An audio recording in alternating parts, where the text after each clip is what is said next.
네, 관련한 뉴스 분석 백순영 가톨릭대 의대 명예교수, 김관욱 계명대 교수, 장혜찬 시사평론가와 함께 시작하겠습니다. 어서 오세요. 안녕하세요. 네, 어서 오세요. 네, 광화문 관련된 리포트를 좀 보여드렸는데 그 광화문 지금 현재는 어떤지 좀 보고 가겠습니다. 자, 이 시각 광화문입니다. 어제 리포트에서 보신 것처럼 그런 차벽은 다 치워진 상태고 저 광화문 광장 이순신 동상 앞에는 일정 부분의 어떤 그 펜스가 조금 쳐져 있는 모습이 보이는 것 같은데 시청자 여러분께서는 지금 현재 이 시각 광화문 광장을 보고 계십니다. 자, 어제 얘기 좀 해볼까요? 광화문 광장 경찰 버스로 빙 둘러싸였습니다. 경찰 180여 개 중대, 11,000명 배치되고 일반인들의 광장 출입까지 막았습니다. 방역을 위한 것이냐?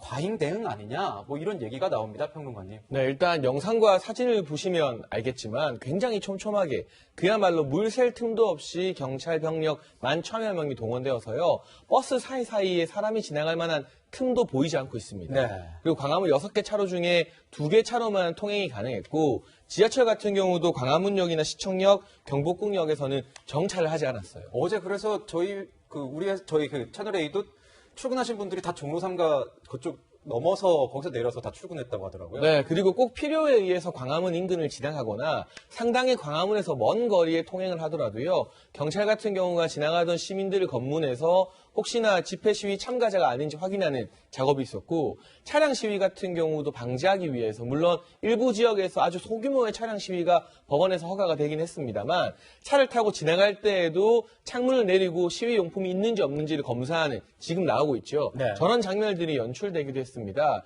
여기 반응이 두 가지로 좀 엇갈리는 것 같은데 아무래도 지난 8.15 시위 이후에 코로나 확진자가 수도권에서 폭증하게 되면서 많은 분들이 피해를 입었잖아요. 사회적 거리두기도 2.5단계로 격상이 되었고 네. 그러다 보니 자영업자를 중심으로 해서 이런 조치가 방역을 위해서는 꼭 필요한 조치였다고 이해하는 국민들도 있는 반면에 사실상 이 광화문을 제외한 다른 지역 대형 놀이공원이나 사람들 많이 모이는 곳에는 이러한 조치가 전혀 없었기 때문에 네. 왜 유독 광화문에 대해서만 이렇게까지 수위가 높은 방역을 실시하는 것이냐. 이것이 꼭 방역만을 위한 것이 아니라 반정부 시위, 표현의 자유를 막기 위한 비민주적 절차가 아닌 것이냐라고 비판적으로 바라보는 의견도 있어서 여기에 대한 평가는 아직까지는 분분한 것 같습니다. 네, 이런 차벽은 처음 나온 거는 아닙니다. 과거 2008년 이명박 정부 때도 나와서 당시에 좀 비판하는 목소리에서는 명박산성이다 이런 표현도 있었는데 이번에 이제 민주당에서는 안전을 위한 정말 최후의 보루로 이렇게 했다라고 했던데 교수님은 어떻게 보셨어요? 그때와 지금은 굉장히 다릅니다. 그러니까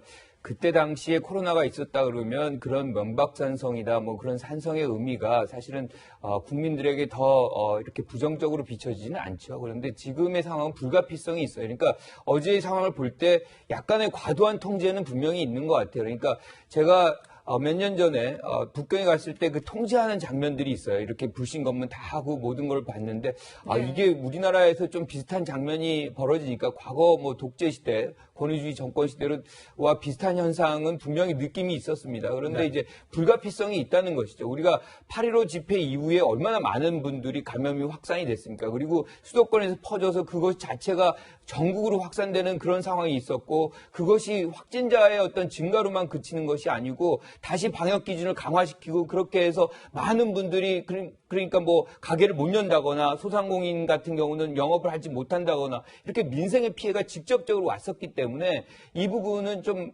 우리가 이해해 줄 필요가 있겠다. 그래서 더 많은 국민들의 어떤 고통, 생활을 위해서는 좀 자제를 해야 되는 그런 부분들이 있는 것이고요. 그렇지만 지금 법원에서 이렇게 내준 허가한 부분이 있거든요. 그러니까 차량에 몇 명이고 몇 대고 이런 부분들 정도까지는 네. 어느 정도 허용해주는 그런 부분에서는 이 공권력이 그런 상황까지 가고 만약에 그런 어떤 허가 사항을 넘어갔을 때 공권력이 작동하는 그런 모습이었다면 좀 어땠을까 하는 그런 아쉬움은 좀 있습니다. 네, 야당 의원들에서는 보면 재인산성이냐 문재인 대통령의 이름을 딴 것 같은데 이런 얘기도 나오는 것 같습니다. 근데 이 차벽 논란이요.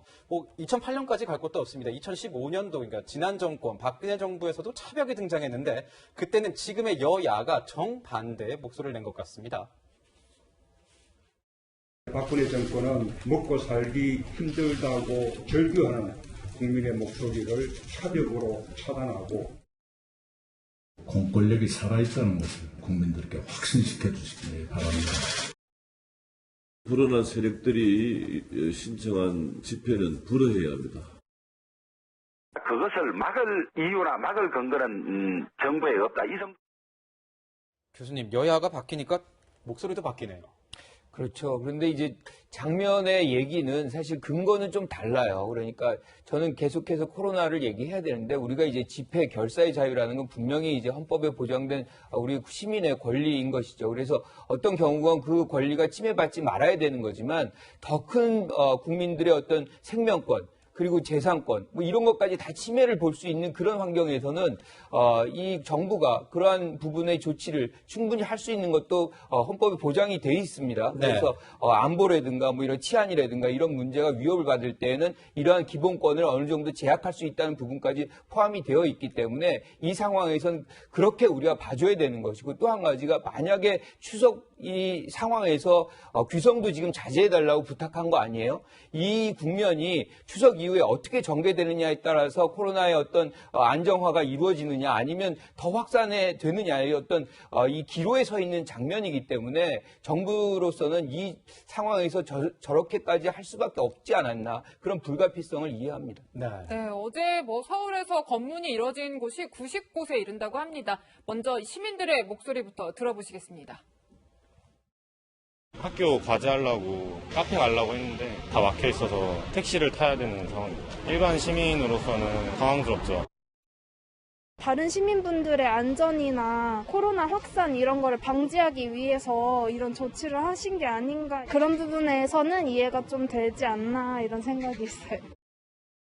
네, 뭐 당황스럽다는 분도 계시고 이해된다는 분도 계신다 이렇게 목소리 들었는데 그런데 이제 어제 사실 집회와는 좀 무관한 그냥 뭐 주말에 출근하시거나 근처 일이 있어서 오신 분들도 신분증 같은 것들을 더 보여주고 증명해야겠다고 한다던데 그런 부분은 조금 논란이 되고 있는 측면도 있어요. 그러니까 우리가 국가 공공의 이익을 위해서 개인의 권리를 어느 정도 포기할 수 있느냐 합의가 필요한 부분인데요. 네. 사실 유럽이나 미국 같은 경우는 공공의 이익, 이런 코로나 같은 전염병 앞에서도 개인의 권리를 더 중시하다는 주장이 힘을 얻고 있습니다. 그런데 그렇다 보니 결과적으로 코로나 방역이 우리보다 조금 잘 안 되는 측면이 있어요. 네. 여전히 일일 확진자가 상당히 많이 나오고 있고 반대로 아시아 국가에서는 아무래도 공공의 이익을 좀 더 우선적으로 생각하는 경향이 있는데 우리 정부 같은 경우도 어제 같은 경우는 3차 유행을 막기 위해서 좀 필연적인 선택을 한 것이다라고 저는 보여지고 네. 차벽에 대해서도 아까 이야기가 나왔지만 이 차벽이라는 것이 마치 정치권에서 무조건 나쁜 것으로만 평가되는 분위기가 있는데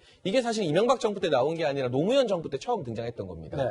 그 당시 한미 FTA 반대 시위 등이 격렬하게 되면서 차벽이 없을 때는 경찰이 직접 시위대와 맞닥뜨렸고 두 분의 농민 중에서 사망자가 나왔거든요. 그때 경찰과 시위대의 거리를 두기 위해서 노무현 정부 때 처음 도입되었던 게 차벽이고 이후 이명박 정부에서 국민들 사이에 유명해지긴 했지만 꼭 필요하다면 국민의 안전과 시위대 안전을 위해서라면 차벽을 설치하는 것 자체가 나쁜 일만은 아니다. 그러니까 문재인 정부의 차벽이 좋고 나쁘냐를 떠나서 이전 정부의 차벽들도 우리가 그때 너무 비판만 했지 사실은 그게 시위대를 보호하는 공익의 어떤 조치였을 수도 있다는 점을 다시 한번 이 기회에 짚고 넘어가야 될 것 같고요.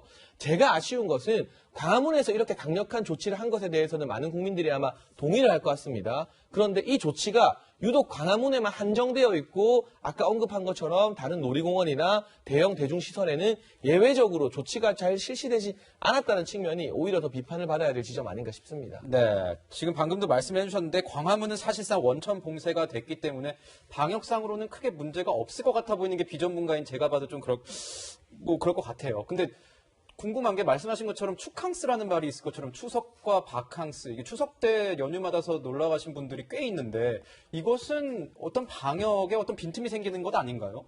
일단 놀러 간다는 그 이동하는 문제는 이동 자체는 문제가 없지만 사람들이 많이 모일 수 있는 환경에 있을 수가 있고 또 그 여행지라든지 혹은 또 귀향도 마찬가지입니다만 결국은 사람들의 접촉이 일어나고 그 접촉을 찾아갈 수 있는 동선을 알아내기가 어렵다는 것이 굉장히 위험 요인이 될 수가 있죠. 하지만 지금 우리가 한 8개월 넘어 지금 9개월간을 이 코로나와 같이 지내다 보니까 어떤 행동이 이 방역의 위험이 되는지 개인 위생의 위험이 되는지 이런 것들은 다 잘 알고 있어서 지금 상황으로 보면은 많이 갔다 하는 것보다도 그 갔을 때 얼마나 방역수칙을 잘 지켰느냐, 네. 또 이동 간에 있어서 얼마나 다른 사람들하고의 접촉을 하지 않았느냐 하는 것이 더 중요한 문제일 것 같아서 실제로는 또 이번 연휴 기간들이 상당히 길고 9일날 연휴가 또 있어서 아마 네. 그다지 많이 간 것 같지는 않지만 그래도 역시 많은 사람들이 휴양지에 있었기 때문에 이것은 위험 요인으로 작용할 수가 있고 앞으로 다음 주, 그 다음 주 될 때까지는 이것이 우리 신규 확진자의 숫자가 많이 늘어나지 않기를 바랄 뿐이지만 결국은 많이 늘어나긴 늘어나겠습니다. 네, 뭐 이런 가운데 이제 한글날이 오는데요. 한글날에도 이제 일부 보수단체가 집회를 예고한 상황입니다, 교수님. 그러니까 한글날에도 집회가 예고가 되면서 이제 개천절 집회 이전에 우리가 뭐 갈등도 겪고 우려했던 점들도 또 반복되지 않을까 싶은데요. 그렇죠. 계속 이렇게 소모적인 어떤 논쟁, 소모적인 장면들이 벌어지면 국민들 이제 코로나 상황에서 굉장히 어렵잖아요. 그런데 네. 더 마음이 불편해지는 장면이 있거든요. 그래서 시위를 하시는 분들도 사실은 집회나 시위 충분히 할 수 있죠. 자유가 있고 그 권리가 있기 때문에. 그런데 방법을 좀 코로나 시대에 좀 잘 맞는 그런 방법으로 좀 지혜롭게 좀 만들어가면 어떻겠나 그런 생각이에요. 그러니까 우리가 지금 언택트라 그래가지고 온라인에서 많은 것들을 하잖아요. 그러면 언택트 온라인 시위 같은 걸 한번 기획을 해서 그들의 어떤 실질적으로 주장하는 것을 국민들에게 표현만 하면 되는 거 아니겠습니까? 이렇게 많은 분들이 좁은 공간에 밀집해가지고 그거로 인해서 어떤 감염이 확산되고 그것 전체적으로 국민들에게 피해간다면 그 시위하시는 분들이 더 비난을 받고 할 텐데 왜 그런 것들을 자꾸 반복적으로 하시는지 조금 새로운 방법의 어떤 시위 형태, 집회 형태 한번 모색해 보시는 게 어떠한가 이렇게 생각합니다. 네. 이 집회, 시위와 관련된 논란 뭐 어느 정도 더 이어질 것 같습니다.